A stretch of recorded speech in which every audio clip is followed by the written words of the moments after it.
Hey guys, welcome to this first episode of CCFR Sidebar. What is this series of videos? I mentioned it in the podcast.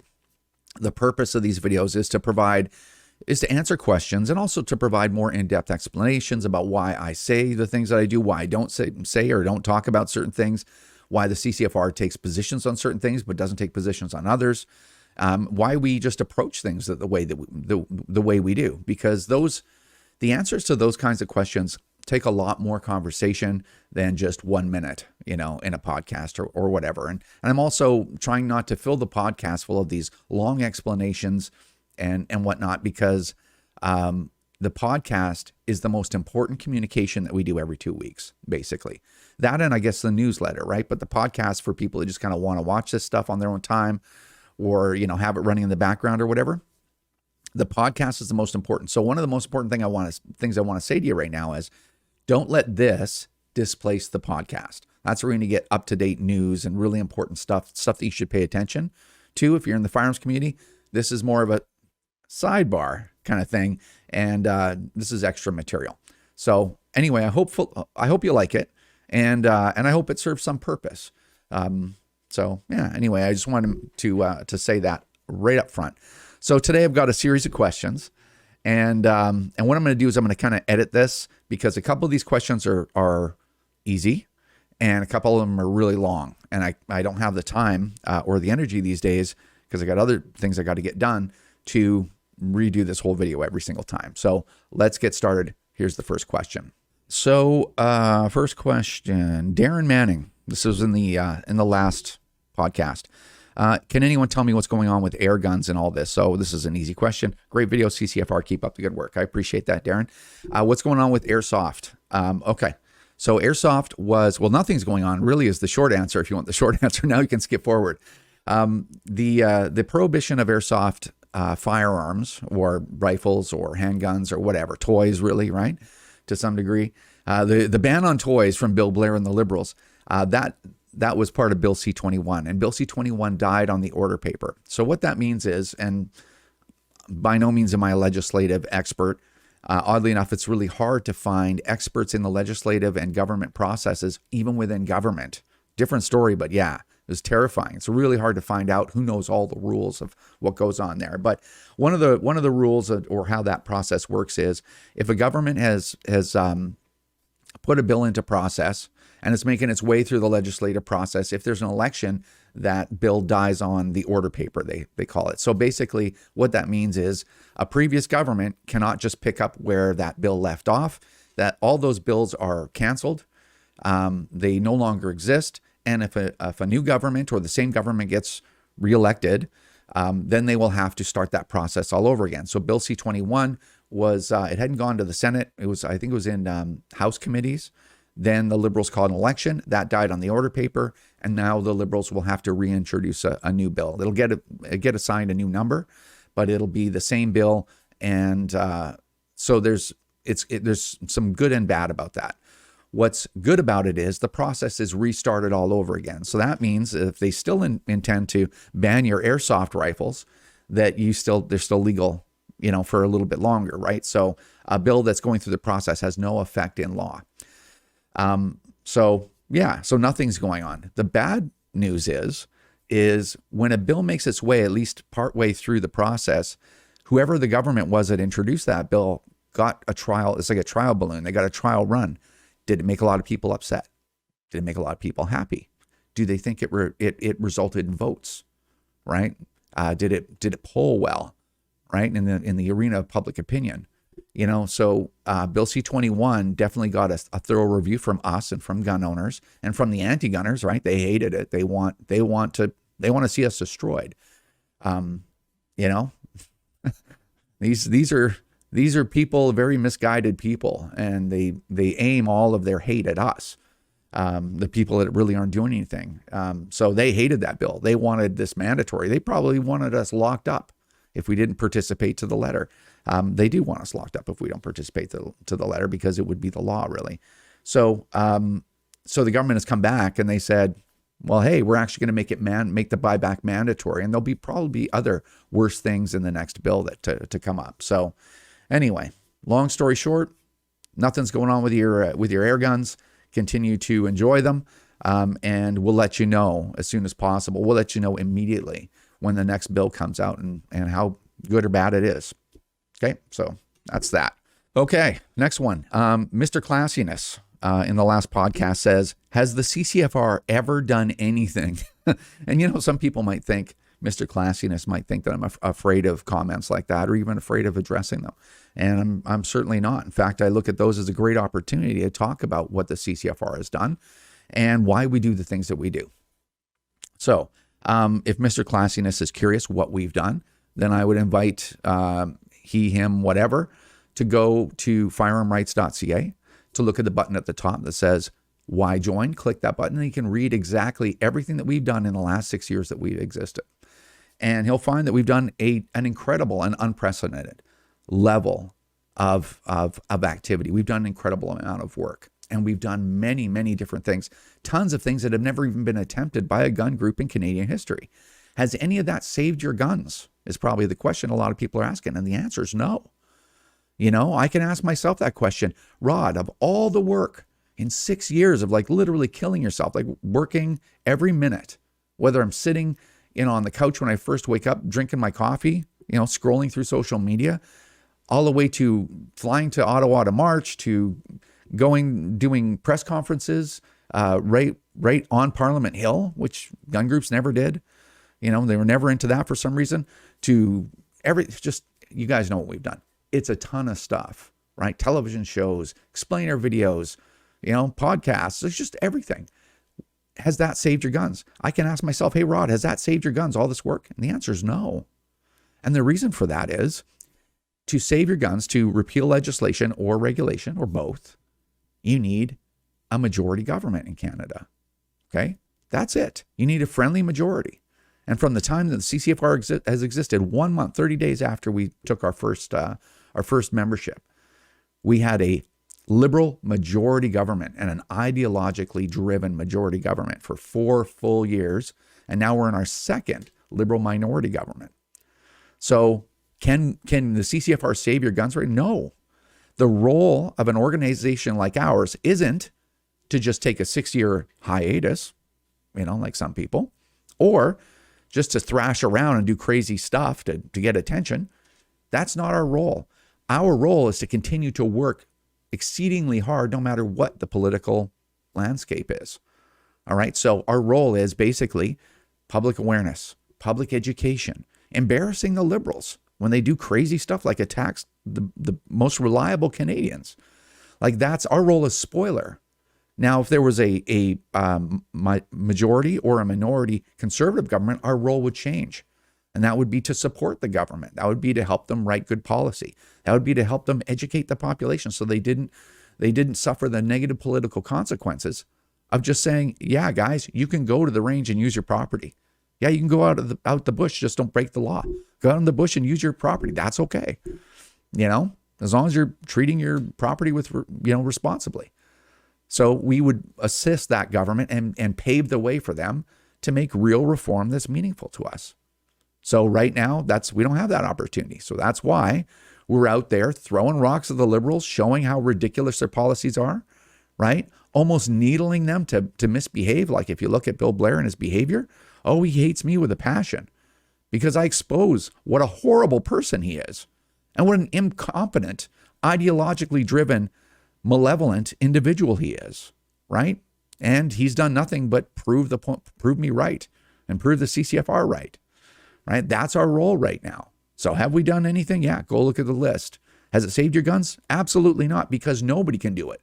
Hopefully, that was a reasonable answer and I wasn't too mean, but it's we're working as hard as we can to do everything we possibly can within the realm of reality to save our guns. And me as a gun owner, I'm just as frustrated as everybody else because I'm doing all that work and I still am having guns taken away from me.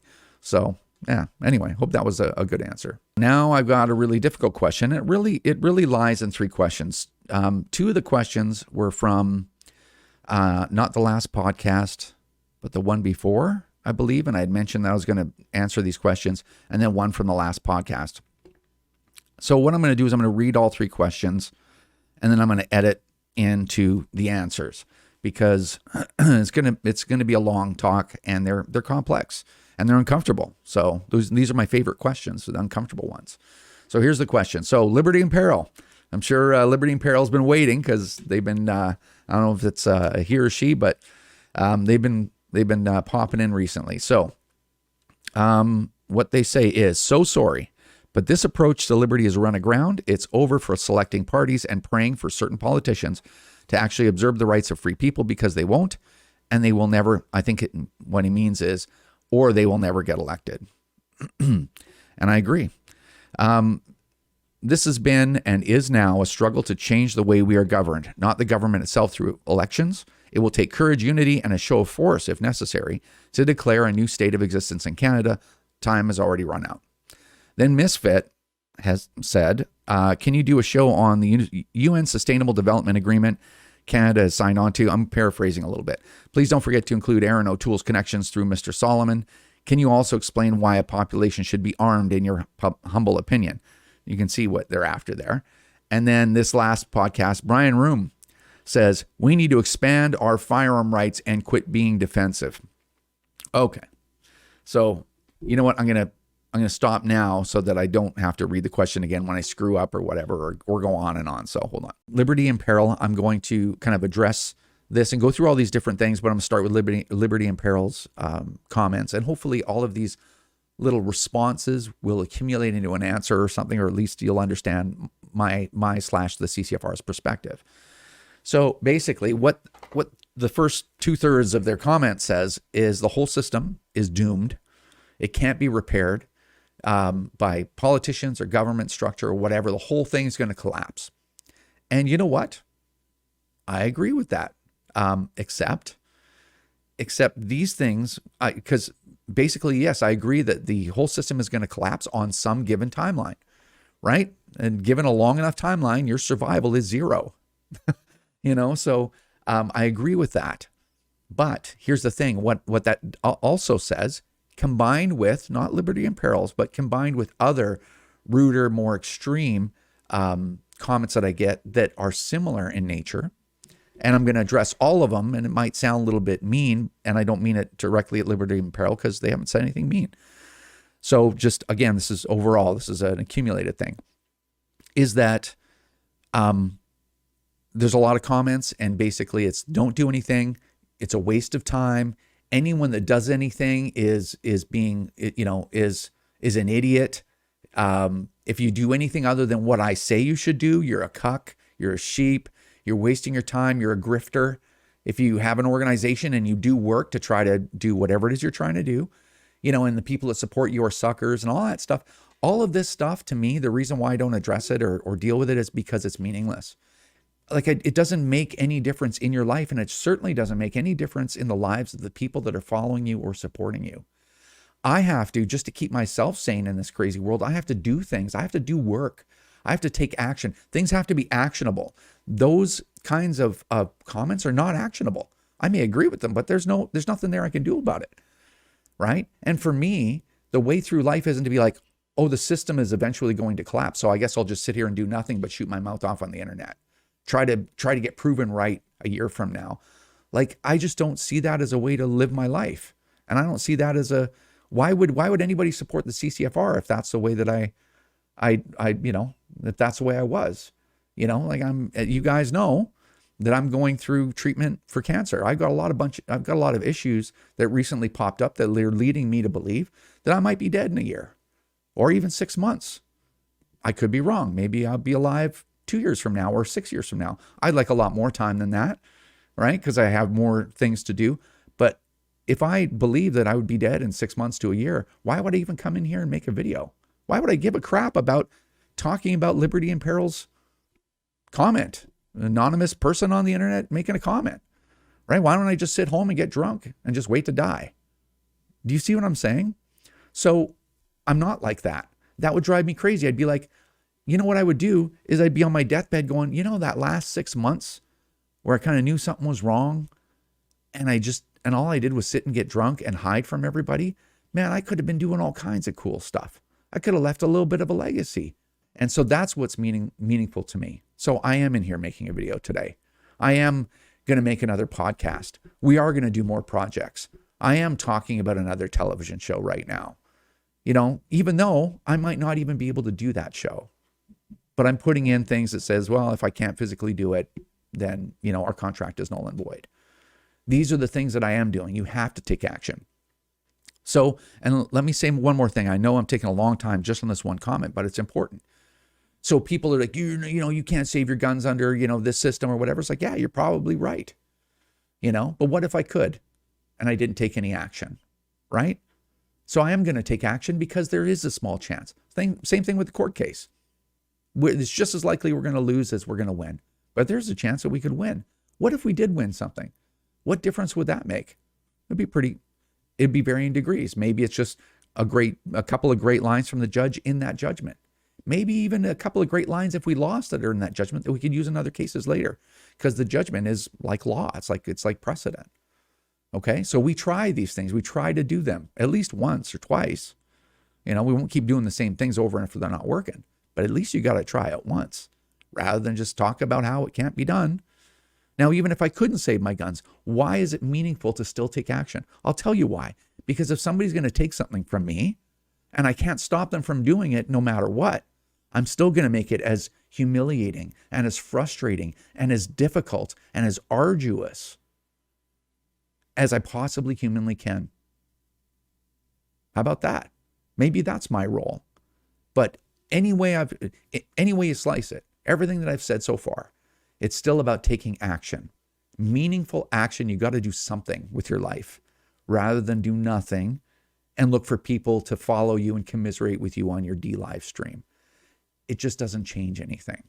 That's the reason why I don't approach things that way. Okay, so the last part is, and I'm going to read this with Brian Room's comment, and Misfit, you're in here, but for the sake of time, I just got to do this efficiently. So Liberty says that this new system that has to be rolled out can't be done through elections. I'm very curious how that's done. But obviously the details aren't forthcoming, but skip over those. Let me tell you the virtues that are required to roll in this new system that you don't know anything about. It will require courage and unity and a show of force if necessary. And don't forget, time has already run out. Let me put this into what Brian says too. Brian Room says we need to expand our firearm rights and quit being defensive. Like, none of this is actionable. And I'm not trying to be, I'm not angry at you guys or but it doesn't mean anything to me. It shouldn't mean anything to anybody. And if you guys have a plan, right? Like, everybody wants to tell me what I should be doing and how I'm doing it wrong, but they never have an explanation of how to do it differently, right? No one ever thinks, they never show that they think things through from the start all the way to the end, right? From beginning to end, no one ever thinks or talks things through. And the reason for that, and I'm sitting here ready to be proven wrong, the reason for that is nobody has any idea how to do any of this stuff, but they want an audience, okay? Audience means nothing to me, right? And that's why I don't talk like this. If I talk about our court case, I talk about it start to finish. Here's the odds are against us, but here's what I'd like to try to accomplish by doing this. Will you support it? Right? The march, is it going to, is the government going to collapse when we march on Parliament Hill with all our gun owners? No. But you know what? Maybe we'll get a little bit of attention. And I think it's a good indication that we can, even in the middle of a pandemic, get all these people there. Like, they can show that they have to take us seriously. We're not a few people yapping on the internet, right? Like, you have to do things for a reason. So when I look at stuff like this, it's like, okay, well, I'd like to give both of you guys an opportunity to show everyone that you have a plan and you've thought everything through to its conclusion before you wrote those things. So now you can write an essay if you want to share your plan. Hey, maybe there's something there maybe there's a role I can play in all that, but I don't know what your plan is. I just see a bunch of mumbo jumbo on the internet. So put in there what you're trying to achieve, your ultimate achievement, what your blue sky vision. If you could achieve everything you wanted, what would it look like? Excellent. Tell me what it's going to take to get there. How much money is it going to cost? What's your timeline? Where are your milestones that either you get to and your plan is working, or you have to take corrective action? There should be about 10 of those all the way along from this comment that you left all the way to we've got a brand new system and it's free of corruption and everybody gets to keep their guns and their freedom. Okay, I need to know how many people you're going to need. I need to know how much time you're going to need for each one of those so that I can see how long a timeline there is. How are you going to convince other Canadians with your vision? How are you going to actually reach out to them? What happens if they oppose you? Is the government going to go along with you? Is the military going to go along with you? How are you going to deal with it if they don't? I need to know all this stuff. What's your plan? Right? And then we can get behind it. And then once you have your plan, we can all look at it and agree, oh, this is going to take courage. It's going to take unity for sure. And I can see at certain junctures here in your plan, there may have to be corrective action. Maybe you're going to have a show of force. Let me know what all that is. Other than that, it's just a message that says, let's just talk about big things that we can't articulate. And in the meantime, do nothing. And also in the meantime, criticize the people that are trying to do something. So this is, and I'll say it one more time still. I have no problem with any of these people expressing these things, but this is why I don't talk like this and I don't really entertain stuff like this. So anyway, hopefully that made a little bit of sense. Okay, I wanted to address last couple of things. Misfit. First of all, the UN. Talking about the UN Sustainable Development Agreement, all that stuff. There's a reason why I don't talk about the UN ever.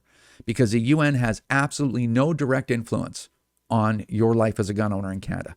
Zero. I'm going to explain that in a second.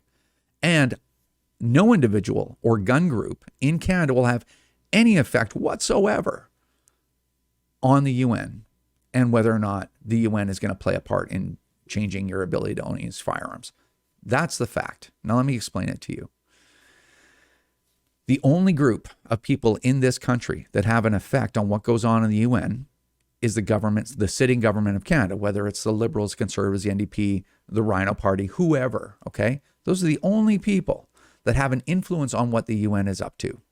And Canada is such a small, insignificant country to the UN, despite what Justin Trudeau would like you to think, they don't care about us. They care about the big power brokers, right? The US, China, Russia. These are the big people over at the UN, not Canada. Okay. Now, when the UN has a policy, small arms trade treaty or whatever, they have whatever policies there, right? Agenda 2030. They wrap these things up. They have these working groups, and these working groups, they know they have an agenda, right? You're not going to go there and be like, oh, they just were misinformed people. Oh, they're really starting to get it now because I've been talking to them. Like, they have an agenda that's set by people not within the countries that they're handing these policies to. This is a very corrupt, toxic organization, in my opinion, that shouldn't exist. But I don't know everything.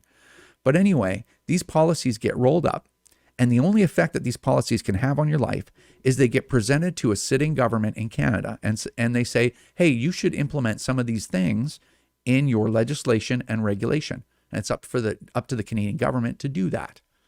So if you have a favorable government, a friendly government, they're going to say, keep your policy. I'm not doing that. My people will never tolerate it. Or if you have a government like the Liberals, they're like, yeah, we will wrap all this stuff in legislation. It's not the UN. It's your government. That's why you need to focus on the real problem. The real problem is your government. Okay, they're the only ones that can influence what happens in your day, influence your ability to own and use firearms. That's it. That's why I don't mess around with the UN. And it's not going to help you as a gun owner that supports the CCFR for me to be ranting and raving about how corrupt the UN is. It's just because it's not the point. It's completely irrelevant to you. It changed the government, you've protected your guns, right? Bad government gets in, your guns are under threat. That's it. So anyway, hopefully that explains that. So I do want to address the last piece of Misfit's question, which is, can you also explain why a population should be armed in your humble opinion? I know what you're after, and I'll give it to you.